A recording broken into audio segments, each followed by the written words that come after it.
എൻ്റെ കുട്ടികൾക്ക് എല്ലാവർക്കും നമ്മുടെ അടുത്തൊരു ടോപ്പ് 10 സീരീസിലേക്ക് സ്വാഗതം. അപ്പോൾ ഇന്ന് നമ്മൾ ചെയ്യാൻ പോകുന്നത് നമ്മുടെ സോൾജിയേഴ്സ് ഓഫ് ഡിഫൻസ് എന്ന് പറയുന്ന ചാപ്റ്ററിൻ്റെ ഏറ്റവും ഇമ്പോർട്ടൻ്റ് ആയിട്ടുള്ള 10 ക്വസ്റ്റ്യൻസ് ആണ്. അപ്പം ഈ ഒരു ചാപ്റ്റർ എന്ന് പറഞ്ഞാൽ നിങ്ങൾക്കറിയാം, ഈ നമ്മുടെ SSLCയിൽ നിങ്ങളുടെ ക്രിസ്മസ് എക്സാമിനുള്ള ഈ 3 ചാപ്റ്റേഴ്സും അത്യാവശ്യം നല്ല വെയിറ്റേജ് ഉള്ള ചാപ്റ്റേഴ്സാണ്. അപ്പോൾ ഒട്ടും സമയം കളയാതെ നമ്മൾ വേഗം തന്നെ നമ്മളുടെ ഫസ്റ്റ് ക്വസ്റ്റ്യനിലേക്ക് പോവാണ്. Choose the correct pair from the following. അപ്പോൾ ഇവിടെ നമുക്ക് നമ്മുടെ ആ ഒരു ട്രീറ്റ്മെൻറ്റുമായിട്ട് ബന്ധപ്പെട്ടിട്ടുള്ള കുറച്ച് എന്താ പറയുക പെയേഴ്സ് തന്നിട്ടുള്ളത്. പക്ഷേ അതിൽ ഒരാൾ മാത്രമാണ് കറക്റ്റ് പെയർ. അപ്പോൾ ENT എന്ന് പറഞ്ഞാൽ നമുക്കറിയാം ഐഡിയ അല്ല അല്ലേ, ഐഡിയ എന്ന് പറയുമ്പോൾ ഒഫ്താൽമോളജിയാണ്. ദെൻ നമ്മുടെ കാർഡിയോളജി എന്ന് പറയുമ്പോൾ ഹാർട്ട് അല്ലേ, അത് കറക്റ്റാണ്. കാർഡിയോളജി എന്ന് പറഞ്ഞിട്ടുണ്ടെങ്കിൽ എന്താണ്, ഹാർട്ടാണ്. ആൻഡ് ഒഫ്താൽമോളജി ക്യാൻസർ അല്ല, ക്യാൻസർ എന്താണ്, ഓങ്കോളജിയാണ്. ഓക്കെ, അപ്പോൾ നമ്മുടെ കറക്റ്റ് പേരെന്ന് പറയുന്നത് ഓപ്ഷൻ ബി ആണ്. ഇതാണ് നമ്മളുടെ കറക്റ്റ് ഓപ്ഷനായിട്ട് വരിക. ഓക്കെ, അപ്പോൾ നമ്മൾ കറക്റ്റ് ഓപ്ഷൻ എടുത്തു. നമ്മുടെ കാർഡിയോളജി, ഹൃദയ ചികിത്സയാണ് കറക്റ്റ്. ഇനി അടുത്തത് name the secretions which defend pathogens in the following body parts. അപ്പോൾ ഇവിടെ തന്നിരിക്കുന്നതിൽ ഓരോരുത്തരുടെയും സെക്രീഷൻ എന്താണെന്നാണ്. അപ്പോൾ നമ്മുടെ ശരീരത്തിലേക്ക് രോഗാണുക്കൾ കടക്കാതിരിക്കാൻ വേണ്ടിയിട്ടുള്ള കുറച്ച് സാധനങ്ങളാണ് ഇവിടെ തന്നിരിക്കുന്നത് അല്ലേ. അപ്പോൾ ഇയറിലാണെങ്കിൽ നമുക്ക് എന്താ ഉള്ളത്, ഇയർ വാക്സ് ഉണ്ട്. ഇയർ വാക്സ് അല്ലെങ്കിൽ നമ്മൾ മലയാളത്തിൽ പറയും കർണമെഴുക്. ഓക്കെ, കർണമെഴുക് എന്നാണ് പറയാം. ആൻഡ് സ്റ്റൊമക്കിലാണെങ്കിൽ നമുക്ക് ഹൈഡ്രോക്ലോറിക് ആസിഡാണ്, ആമാശയത്തിൽ നമുക്ക് ഹൈഡ്രോക്ലോറിക് ആസിഡാണ്. ദെൻ ട്രക്കിയയിലാണെങ്കിൽ നമുക്ക് മ്യൂക്കസ് ഉണ്ട്, ശ്ലേഷ്മം എന്ന് പറയും, ശ്ലേഷ്മം. ഓക്കെ, ശ്ലേഷ്മം. ദെൻ യൂറിനറി ട്രാക്റ്റിൽ നമുക്ക് എന്താണുള്ളത്, ഇതേപോലെ ലൈസോസൈം എൻസൈം ഉണ്ട്. ലൈസോസോം എന്ന് എഴുതിയാൽ തെറ്റിപ്പോകുക കേട്ടോ. ലൈസോസൈം എൻസൈം, ലൈസോസൈം എന്ന് പറയുന്ന എൻസൈമാണുള്ളത്. ലൈസോസൈം, സോമല്ല സൈമാണ്, എൻസൈമാണ്. ഓക്കെ, ദെൻ അടുത്തത് കംപ്ലീറ്റ് ദ ടേബിൾ. അപ്പോൾ ഇവിടെ നമ്മുടെ WBCയിലെ ശ്വേത രക്താണുക്കളും അവരുടെ ഫങ്ഷൻസാണ് തന്നിരിക്കുന്നത്. അപ്പോൾ ഓരോരുത്തരുടെയും നമ്മളോട് എന്താ പറഞ്ഞിരിക്കുന്നത്, ഓരോരുത്തരും എന്താണ് ചെയ്യുന്നത്, അവരുടെ ആക്ഷൻസ് ആണ് നമ്മളോട് ചെയ്യാൻ വേണ്ടി പറഞ്ഞിരിക്കുന്നത്. എല്ലാവരും ഓടി ഇവിടെ എത്തണം അല്ലേ. അപ്പോൾ നമ്മുടെ ബ്ലഡ് വെസൽസ് എല്ലാം ഇവിടെ എത്തണമെന്നുണ്ടെങ്കിൽ രക്തക്കുഴലുകൾ വികസിക്കണം. അങ്ങനെ ചെയ്യുന്നവരാണ് നമ്മളുടെ ബേസോഫിൽ അല്ലേ. ബേസോഫിൽ നമ്മൾ എന്താ ആലോചിക്കുക, നമ്മുടെ ബേസിൽ ഒരു പേടിത്തൊണ്ടനാണ്. അപ്പോൾ ബേസിലിന് എന്താണ്, വേഗം എല്ലാവരെയും വിളിക്കാൻ വേണ്ടി വഴി ഒരുക്കി കൊടുക്കും എന്നാലോചിച്ചാൽ മതി.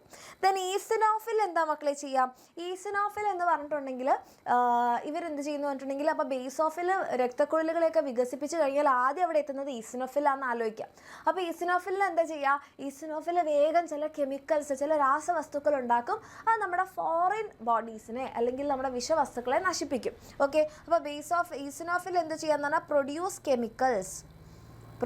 കെമിക്കൽസ് അവരെന്ത് ചെയ്യും, വിച്ച്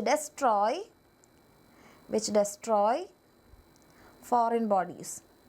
ഫോറിൻ ബോഡീസ് എന്ന് പറഞ്ഞിട്ടുണ്ടെങ്കിൽ പുറത്തുനിന്ന് വന്നിട്ടുള്ള വസ്തുക്കളെ എന്ത് ചെയ്യുന്നുണ്ട്, അവരെ നശിപ്പിക്കാൻ വേണ്ടിയിട്ടുള്ള കെമിക്കൽസാണ് നമ്മൾ ആരുണ്ടാക്കുന്നത്, നമ്മുടെ ഈസിനോഫിൽ ഉണ്ടാക്കാം. ദെൻ മോണോസൈറ്റ് എന്താ ചെയ്യുക, മോണോസൈറ്റ് ന്യൂട്രോഫിലും കേട്ട് അപ്പം തന്നെ നമ്മൾ പറയും ഫാഗോസൈറ്റോസിസ് ആണ് ചെയ്യുക, ഫാഗോസൈറ്റോസിസ്. അടുത്തത് identify and destroy germs specifically. രോഗാണുക്കളെ പ്രത്യേകം തിരിച്ചറിഞ്ഞ് നശിപ്പിക്കുന്നവരാണ് നമ്മുടെ സ്വന്തം ലിംഫോസൈറ്റ്. അപ്പം നമ്മുടെ ബേസോഫിലാണ് ആദ്യം നമ്മുടെ രക്തക്കുഴലുകളെ വികസിപ്പിക്കുന്നത്. പിന്നെ രോഗാണുക്കളെ നശിപ്പിക്കാനുള്ള രാസവസ്തുക്കൾ ഉൽപ്പാദിപ്പിക്കുന്നത് ഈസിനോഫിൽ. രോഗാണുക്കളെ വിഴുങ്ങി നശിപ്പിക്കുകയാണ് മോണോസൈറ്റ് ചെയ്യുക. ലിംഫോസൈറ്റാണ് പ്രത്യേകം തിരിച്ചറിഞ്ഞ് ഓരോരുത്തരെയും നശിപ്പിക്കുക. ഇനി നമ്മൾ അടുത്ത ക്വസ്റ്റ്യനിലേക്ക് പോവുകയാണ്. ഇതൊരു സിമ്പിൾ ഹമ്പിൾ ക്വസ്റ്റ്യൻ ആണ്. നമ്മുടെ ബ്ലഡ് ഗ്രൂപ്പ് അല്ലെ രക്തഗ്രൂപ്പുകളുമായിട്ട് അസോസിയേറ്റ് ചെയ്തിട്ടുള്ള ക്വസ്റ്റ്യൻ ആണ്. Identify the blood group of person X and Y. അപ്പോൾ ഇത് നമുക്ക് ഏറ്റവും സിമ്പിളായിട്ട് എങ്ങനെയാണ് നമ്മൾ മനസ്സിലാക്കുക, ഇവിടെ ആൻറ്റിജൻ ഉണ്ട്. ഏതാണോ ആൻറ്റിജൻ അതാണ് അയാളുടെ രക്തഗ്രൂപ്പ് അല്ലേ. അപ്പോൾ ഇവിടെ ആൻറ്റിജൻ B ഉണ്ടെങ്കിൽ ഇയാൾ എന്താ, B ബ്ലഡ് ഗ്രൂപ്പാണ്. പോരാത്തതിന് ഇവിടെ നമുക്ക് RH കാര്യവും പറയുന്നുണ്ട്. അപ്പോൾ RH പ്രസൻ്റ് ആണെന്ന് പറയുമ്പം X എന്താണ്, B പോസിറ്റീവ് ആണ്. അത്രയും നോക്കിയാൽ മതി. ഓക്കെ, ഇനി അടുത്തത് A ആണ് ആൻറ്റിജൻ എന്ന് പറയുമ്പോൾ തന്നെ നമുക്ക് മനസ്സിലായ അത് A ബ്ലഡ് ഗ്രൂപ്പാണ്. ഇനി RH ഉണ്ടോ, RH ഇല്ല. അപ്പോൾ അതെന്താ, A നെഗറ്റീവാണ്. സിമ്പിൾ. ഇങ്ങനെയാണ് നമ്മൾ ബ്ലഡ് ഗ്രൂപ്പ് ഏതാണെന്ന് കണ്ടുപിടിക്കേണ്ടത്. ഇനി can you receive blood from X അല്ലേ, Yക്ക് എന്ത് ചെയ്യാൻ പറ്റുമോ, Xൽ നിന്ന് ബ്ലഡ് റിസീവ് ചെയ്യാൻ പറ്റുമോ, Yക്ക് Xൽ നിന്ന് ബ്ലഡ് വാങ്ങിക്കാൻ പറ്റുമോ, ഒരിക്കലും പറ്റില്ല. കാരണം ഇവിടെ B ബ്ലഡ് ഗ്രൂപ്പാണ്, ഇവിടെ A ബ്ലഡ് ഗ്രൂപ്പാണ്. അപ്പോൾ എയുടെ ബ്ലഡിലേക്ക് B എന്ന് പറയുന്ന ആൻറ്റിജൻ വരുമ്പോൾ എന്ത് ചെയ്യും, എക്ക് മനസ്സിലാകും, എയുടെ ശരീരത്തിലുള്ള ആൻറ്റിബോഡിക്ക് മനസ്സിലാകും ഇത് എൻ്റെ ശരീരത്തിൽ ഇല്ലാത്ത പുതിയൊരാളാണ്. അപ്പോൾ തന്നെ ആൻറ്റിജനും ആൻറ്റിബോഡി റിയാക്ട് ചെയ്ത് ബ്ലഡ് ക്ലോട്ട് ഉണ്ടാകും. ഓക്കെ, അപ്പോൾ നമ്മുടെ ആൻസർ എന്താ, നോ. കാരണം antigen and antibody interact and form blood clot. രക്തക്കട്ട രൂപപ്പെടും. കഴിഞ്ഞു. ഓക്കെ, അപ്പോൾ അതുകൊണ്ട് തന്നെ നമുക്ക് എന്ത് ചെയ്യാൻ പറ്റില്ല? വൈക്ക് എക്സിൻ്റെ കയ്യിൽ നിന്ന് രക്തം സ്വീകരിക്കാൻ പറ്റില്ല. മാച്ചിങ് അല്ലാത്ത, അതായത് സെയിം ആൻറ്റിജൻ അല്ല എന്നുണ്ടെങ്കിൽ സ്വീകരിക്കുന്ന ആളുടെ ശരീരത്തിൽ ആൻറ്റിബോഡി പ്രശ്നം ഉണ്ടാക്കും. അപ്പോൾ നമ്മുടെ ശരീരത്തിലുള്ള ആൻറ്റിജൻസിന് മാത്രമേ ഇങ്ങോട്ടേക്കും സ്വീകരിക്കാൻ പറ്റുള്ളൂ എന്ന് ആലോചിച്ചാൽ മതി, അല്ലെങ്കിൽ പ്രശ്നമാണ്.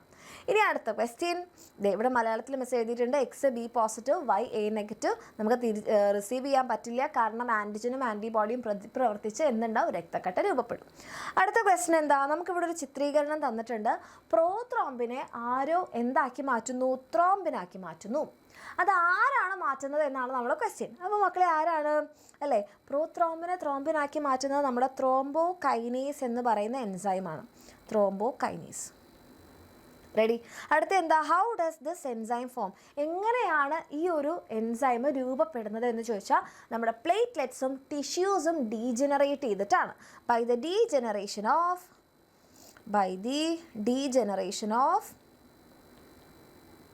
Platelets and tissues. അപ്പോൾ ടിഷ്യൂസും പ്ലേറ്റ്ലെറ്റ്സും എന്ത് ചെയ്യുകയാണ്? ശിഥിലീകരിച്ചിട്ടാണ് നമ്മളുടെ ഈ ത്രോംബോകൈനേസ് എന്ന് പറയുന്ന എൻസൈം ഉണ്ടാവുന്നത്. ഇനി പറഞ്ഞ അതായത് സബ്സീക്വൻറ്റ് സ്റ്റെപ്പ് എന്ന് പറയുമ്പോൾ ബാക്കിയുള്ള സ്റ്റെപ്പ് നമ്മളോട് എഴുതാനാണ് പറഞ്ഞിരിക്കുന്നത്. അപ്പോൾ ബാക്കിയുള്ള സ്റ്റെപ്പ് നമ്മൾ എന്ത് എഴുതും? നമുക്ക് ത്രോംബിൻ വരെ കിട്ടി. ഈ ത്രോംബിൻ എന്താ ചെയ്യുക? ഫൈബ്രിനോജനെ അല്ലേ? ഫൈബ്രിനോജനെ എന്താക്കി മാറ്റും? ത്രോംബിൻ ഫൈബ്രിൻ ഫൈബേഴ്സ് ആക്കി മാറ്റും. ഓക്കെ, ത്രോംബിൻ എന്താക്കി മാറ്റുന്നു? ഫൈബ്രിൻ നാരുകളാക്കി മാറ്റുന്നു. ഈ fibrin fibres plus RBC plus platelet ഇതെല്ലാം കൂടെ ചേർന്നിട്ടാണ് എന്തുണ്ടാവുന്നത്? നമ്മുടെ ബ്ലഡ് ക്ലോട്ട്. ഓക്കെ, രക്തക്കട്ട രൂപപ്പെടുന്നത്. കഴിഞ്ഞു. ഇനി അടുത്ത ക്വസ്റ്റ്യൻ അതിലേക്ക് പോകുന്നതിന് മുമ്പ് ത്രോംബോകൈനേസ് ആണ് എൻസൈം. ത്രോംബോകൈനേസ് എൻസൈം എങ്ങനെ രൂപപ്പെടുന്നു? പ്ലേറ്റ്ലെറ്റും ശരീരകലകളും ശിഥിലീകരിച്ചിട്ടാണ്. അപ്പോൾ ഇതേ ഫൈബ്രിനോജൻ ഫൈബ്രിൻ നാരുകളാക്കി മാറ്റുന്നു. ആര്? നമ്മുടെ ത്രോംബിൻ. ഓക്കെ, എന്നിട്ട് ഈ ഫൈബ്രിൻ നാരുകളും അരുണരക്തണുക്കളും പ്ലേറ്റ്ലെറ്റും കൂടി ചേർന്ന് രക്തക്കട്ട. റെഡി? അടുത്ത ക്വസ്റ്റ്യൻ എന്താ നോക്കിയാലോ? ഇവിടെ നമുക്കിതേ നമ്മൾ ടെക്സ്റ്റ് ബുക്കിൽ തന്നെയുള്ള ഒരു ഡയഗ്രം നമുക്ക് തന്നിട്ടുണ്ട്. നമ്മളോട് പറഞ്ഞിരിക്കുന്നത് ഇവിടെ 1 എന്ന് മാർക്ക് ചെയ്തിരിക്കുന്ന ആൾ എന്താണെന്ന് കണ്ടുപിടിക്കാനാണ്. അപ്പോൾ 1 എന്താ? Well equipped resistant coat. Well equipped resistant coat എന്ന് പറഞ്ഞിട്ടുണ്ടെങ്കിൽ സുസജ്ജമായ പ്രതിരോധ കവചം. ഏതാണ് നമ്മുടെ സുസജ്ജമായ പ്രതിരോധ കവചം? അല്ലെ, പ്ലാന്റ്സിൻ്റെ ആണിത്. അപ്പോൾ സെൽ വാൾ അല്ലെങ്കിൽ കോശഭിത്തി. ഇനി ഈ കോശഭിത്തിനെ ഇത്രയും ദൃഢതയുള്ളതാക്കുന്നത്, ഇത്രയും എന്താ പറയുക, സുസജ്ജമാക്കി മാറ്റുന്നത് ആരാണെന്നാണ് അടുത്ത് ചോദിച്ചിരിക്കുന്നത്. Name any 2 chemical which provide rigidity to the part indicated 1. അതായത് 1 എന്ന് പറയുന്ന ഭാഗം സെൽ വാളാണ്. അപ്പോൾ സെൽ വാളിന് ഇത്രയും ദൃഢത കൊടുക്കുന്നത് ആരാണ്? നമ്മുടെ ലിഗ്നിൻ എഴുതാം, സ്യൂബറിൻ എഴുതാം. ലിഗ്നിൻ, സ്യൂബറിൻ, ക്യൂട്ടിൻ പോലത്തെ മെറ്റീരിയൽസ് ആണ്. Okay, then how do the germs that have crossed 1 എന്ന് പറഞ്ഞാൽ സെൽ വാൾ ഓൾറെഡി കോശഭിത്തി മറികടന്നെത്തുന്ന രോഗാണുക്കളെ കോശത്തിനകത്ത് കടക്കാതെ ആരാണ് തടയുന്നത്? എങ്ങനെയാണ് തടയുന്നത് എന്നാണ് നമ്മുടെ ക്വസ്റ്റ്യൻ. അപ്പോൾ ഓൾറെഡി അവരെന്ത് ചെയ്തു? കോശഭിത്തി മറികടന്നു. അവരിനി നമ്മുടെ കോശത്തിനകത്ത് കടക്കാതെ ആരാണ് തടയുന്നത്? നമ്മുടെ കാലോസ് എന്ന് പറയുന്ന ഒരു പോളിസാക്കറൈഡാണ്. കോശഭിത്തിയിൽ നിന്ന് തന്നെ രൂപപ്പെടുന്ന കാലോസ് എന്ന് പറയുന്ന ഒരു പോളിസാക്കറൈഡാണ്. ഇനി ഇതേ കോശഭിത്തി ലിഗ്നിനും ഉണ്ട്, നമുക്ക് ക്യൂട്ടിനും എഴുതാം അല്ലേ? ക്യൂട്ടിൻ എഴുതാം, സ്യൂബറിനൊക്കെ എഴുതാം. ദെൻ കാലോസ് ആണ് കോശഭിത്തി മറികടന്നെത്തുന്ന ആൾക്കാരെ കോശത്തിനുള്ളിലേക്ക് കടക്കാതെ തടയുന്നത്. ഇനി അടുത്ത ക്വസ്റ്റ്യൻ. ഒരു ക്വസ്റ്റ്യൻ എപ്പോഴും ഇങ്ങനെ വലുതായിരിക്കും. നിങ്ങൾ ക്വസ്റ്റ്യൻ കണ്ട ഒരു കാരണവശാലും പേടിക്കരുത്. ഓക്കെ, അപ്പം മിസ് തൽക്കാലം ആദ്യം ഇവർക്ക് എന്ത് ചെയ്യാം? എപ്പോഴും ചെയ്യുന്ന പോലെ മിസ് നമ്പർ ഇട്ട് കൊടുക്കുകയാണേ. 4, 5, 1, 2, 3, 4, 5. റെഡി? ഓരോന്നും എന്താണെന്നാണ് എഴുതാൻ പറഞ്ഞത്. അപ്പോൾ ഇവിടെ ബി ലിംഫോസൈറ്റ് ഉണ്ടെങ്കിൽ ഇവിടെ എന്തായിരിക്കും? സംശയം വേണ്ട, ടി ലിംഫോസൈറ്റ് ആയിരിക്കും അല്ലേ? സ്റ്റിമുലേറ്റ് അതർ ഡിഫൻസ് സെൽസ് എന്നൊക്കെ പറയുന്നുണ്ട്. പിന്നെ ഇവിടെ നമുക്ക് ക്യാൻസർ സെൽസ് ഒക്കെ വായിക്കാം. അപ്പോൾ ക്യാൻസർ സെൽസ് ഒക്കെ ഉള്ളതുകൊണ്ട് മിസ് എന്തെഴുതി? ഇത് ടി ലിംഫോസൈറ്റ് എന്ന് എഴുതി. മിസ് വെറുതെ എഴുതിയതല്ല കേട്ടോ, കാരണം ഇവിടെ ക്യാൻസർ സെൽസിനെ നശിപ്പിക്കുന്ന ടി ലിംഫോസൈറ്റ് ആണെന്ന് മിസ്സിന് അറിയണതുകൊണ്ടാണ് ടി ലിംഫോസൈറ്റ് എഴുതിയിരിക്കുന്നത്. ഓക്കെ, അല്ലാതെ ബി കണ്ടു കഴിഞ്ഞാൽ അടുത്ത് എന്തായാലും ടി ആണ്, അങ്ങനെ ഒരു കൺക്ലൂഷനിൽ എൻ്റെ മക്കൾ എത്തരുത്. അപ്പോൾ neutralise the toxin of the antigen, അതായത് ആൻറ്റിജനുകൾ ഉൽപ്പാദിപ്പിക്കുന്ന ടോക്സിൻ, വിഷവസ്തുക്കളെ നിർവീര്യമാക്കുന്നത് ബി ലിംഫോസൈറ്റ് ആണ്. Okay. Then destroy the cells affected by virus. Virus ബാധിച്ച കോശങ്ങളെ നശിപ്പിക്കുന്നത് ടി ലിംഫോസൈറ്റ് ആണ് അല്ലേ. വൈറസ് കോശങ്ങളെയും ക്യാൻസർ കോശങ്ങളെയും നശിപ്പിക്കുന്ന ടി ലിംഫോസൈറ്റ് ആണ്. Then destroy the bacteria by disintegrating the cell membrane. കോശസ്തരത്തെ ശിഥിലീകരിച്ച് നശിപ്പിക്കുന്നത് ബി ലിംഫോസൈറ്റ് ആണ്. അപ്പോൾ 3 എവിടെ വരുന്നു? ബി. ദെൻ ക്യാൻസർ സെൽസിനെ നശിപ്പിക്കുന്നത് മിസ് നേരത്തെ പറഞ്ഞു, അത് നമ്മുടെ ടി ലിംഫോസൈറ്റ് ആണ്. ഇനി destroy the pathogen by stimulating other white blood cells. മറ്റുള്ള ആൾക്കാരെ വിളിച്ചു കൂട്ടിയിട്ട് നശിപ്പിക്കുന്നത് ബി. അത് ഇവരുടെ 2 പേരുടെയും കണ്ടോ, സ്റ്റിമുലേറ്റ് അതർ സെൽസ്. അത് 2 പേർക്കും ഉള്ളതാണ്. 2 പേരുടെയും കോമൺ ഫംഗ്ഷനാണ് stimulate other white blood cells, അല്ലെങ്കിൽ മറ്റുള്ള പ്രതിരോധ കോശങ്ങളെ ഉത്തേജിപ്പിച്ച് പാത്തജൻസിനെ നശിപ്പിക്കും. വൈറസിന് മാത്രമുള്ളത് ക്യാൻസറും വൈറസും. ഓക്കെ, ക്യാൻസർ ബാധിച്ച കോശങ്ങളെയും വൈറസ് ബാധിച്ച കോശങ്ങളെയും നശിപ്പിക്കുന്നു. ഈ ബി ലിംഫോസൈറ്റ് ആണെങ്കിൽ അവർ ആൻറ്റിബോഡികൾ ഉണ്ടാക്കും ആൻറ്റിജനെതിരായിട്ട്.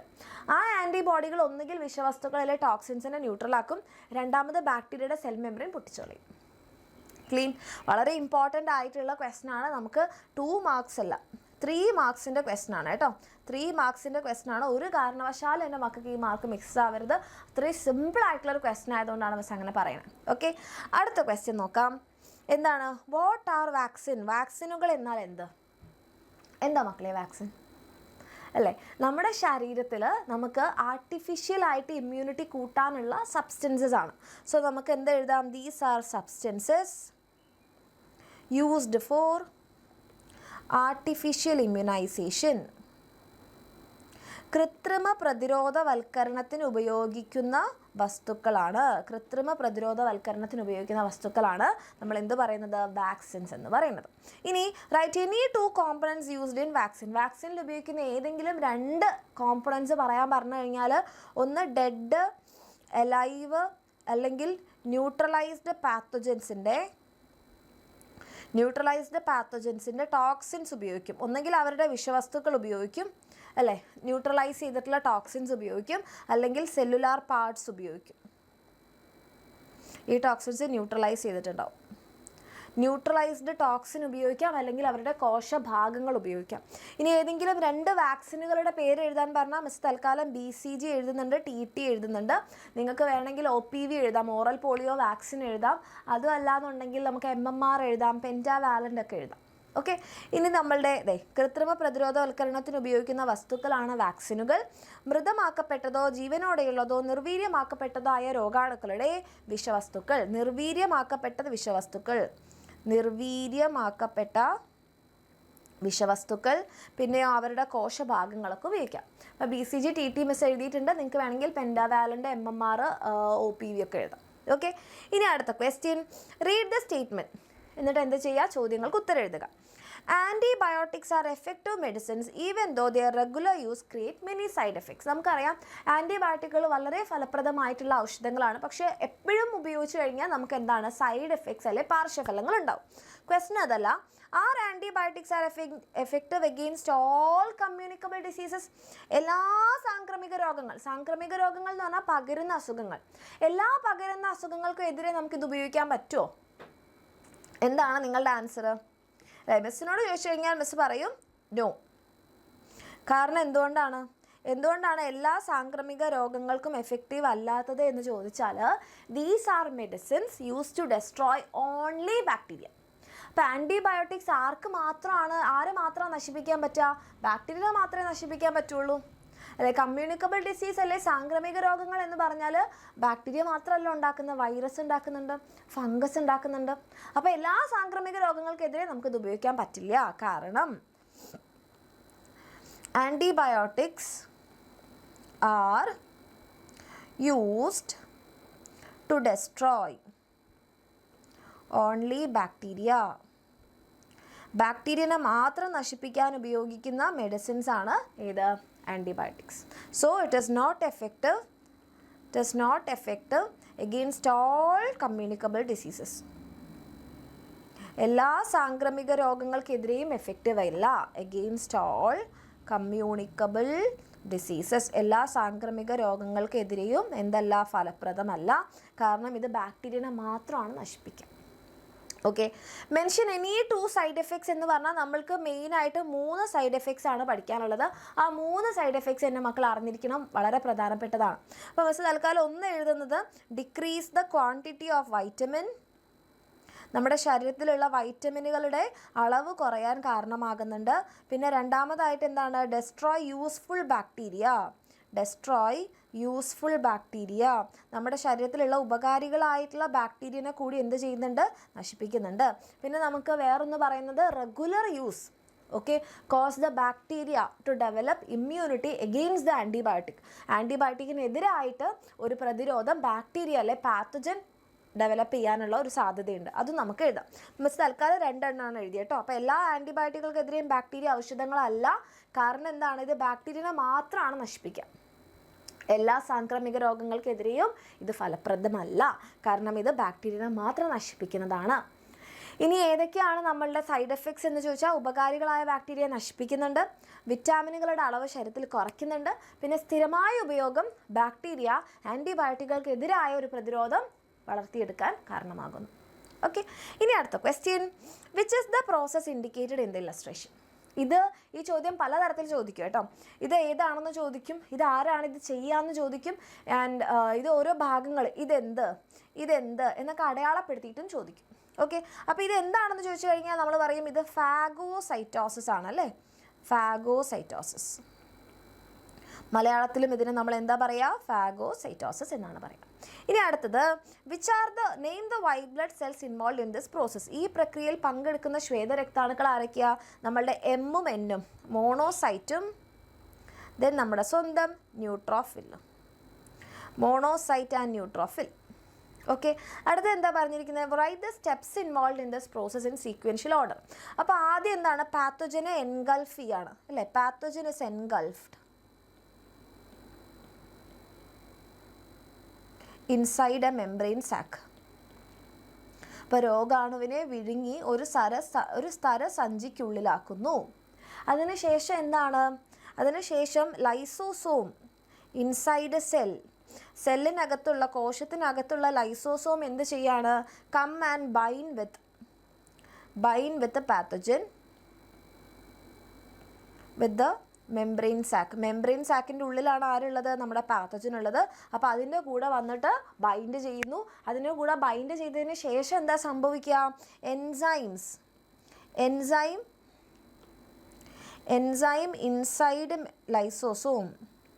Inside lysosome. അപ്പോൾ ലൈസോസോം എന്ന് പറയുന്നത് എൻസൈം ഫിൽഡ് ആയിട്ടുള്ളൊരു വെസിക്കിളാണ്. അപ്പോൾ ഈ ലൈസോസോമിൻ്റെ അകത്തുള്ള രാസാഗ്നികൾ എന്ത് ചെയ്യുന്നു, നമ്മുടെ രോഗാണുക്കളെ അറിഞ്ചും പുറിഞ്ചും നശിപ്പിക്കും. ഓക്കെ, ലൈസോസോമിൻ്റെ അകത്തുള്ള എൻസൈമുകൾ എന്ത് ചെയ്യും, enzyme inside lysosome disintegrate pathogen, നശിപ്പിക്കുന്നു അല്ലെ ഡെസ്ട്രോയ് പാത്തജൻ. എന്നിട്ട് അവരുടെ വേസ്റ്റ് നമ്മൾ പുറന്തള്ളുന്നു. Okay, remnants is excreted out, പുറത്തേക്ക് നമ്മൾ കളയുന്നു. സ്റ്റേജസ് ആയി. ഓക്കെ, അപ്പോൾ ആദ്യം എന്താണ്, രോഗാണുവിനെ വിഴുങ്ങി ഒരു സ്തരസഞ്ചിക്കുള്ളിലാക്കും, ലൈസോസോം സ്തരസഞ്ചിയുമായിട്ട് കൂടിച്ചേരുന്നു, രോഗാണുവിനെ സ്തരസഞ്ചിക്കുള്ളിൽ വെച്ച് ലൈസോസോമിനുള്ളിലുള്ള എൻസൈമുകൾ നശിപ്പിക്കുന്നു, അവശിഷ്ടങ്ങൾ നമ്മൾ പുറന്തള്ളുന്നു. ഓക്കെ, ഇനി എൻ്റെ മക്കൾക്ക് കമൻറ്റ് ചെയ്യാൻ വേണ്ടിയിട്ടുള്ള ക്വസ്റ്റൻ ആണ്. അപ്പോൾ അതോടുകൂടി നമ്മുടെ സോൾജിയേഴ്സ് ഓഫ് ഡിഫെൻസിൻ്റെ ടോപ്പ് 10 ക്വസ്റ്റ്യൻസ് കഴിഞ്ഞു. അപ്പോൾ ഇവിടെ ഒരു ക്വസ്റ്റ്യൻ മിസ് കമൻറ്റ് ചെയ്യാൻ വെക്കും, അത് കറക്റ്റായിട്ട് കമൻറ്റ് ചെയ്യുക. അത് മാത്രമല്ല, ഇന്ന് വൈകിട്ടുള്ള ലൈവ് ഒരു കാരണവശാലും മിസ് ചെയ്യരുത്. നിങ്ങളുടെ എക്സാമിന് ഏറ്റവും ഇമ്പോർട്ടൻ്റ് ആയിട്ടുള്ള ലൈവാണുള്ളത്. ഓക്കെ, അപ്പോൾ കമൻറ്റ് ചെയ്യാനുള്ള ക്വസ്റ്റ്യൻ ഇതാണ്, name the protein present in epidermis of skin that prevent the entry of Gems. അപ്പോൾ രോഗാണുക്കളുടെ പ്രവേശനം തടയാൻ വേണ്ടിയിട്ട് നമ്മുടെ ത്വക്കിൽ, നമ്മുടെ സ്കിന്നിലെ എപ്പിഡെർമിസിലുള്ള ഒരു പ്രത്യേക പ്രോട്ടീൻ്റെ പേര് ഏതാണെന്ന് എൻ്റെ മക്കൾ കമൻറ്റ് ചെയ്യുക. ലൈവ് ഒരു കാരണവശാലും മിസ് ചെയ്യരുത്. ഇപ്പോൾ തന്നെ നിങ്ങളുടെ എല്ലാ ഫ്രണ്ട്സിനും ഷെയർ ചെയ്യാം.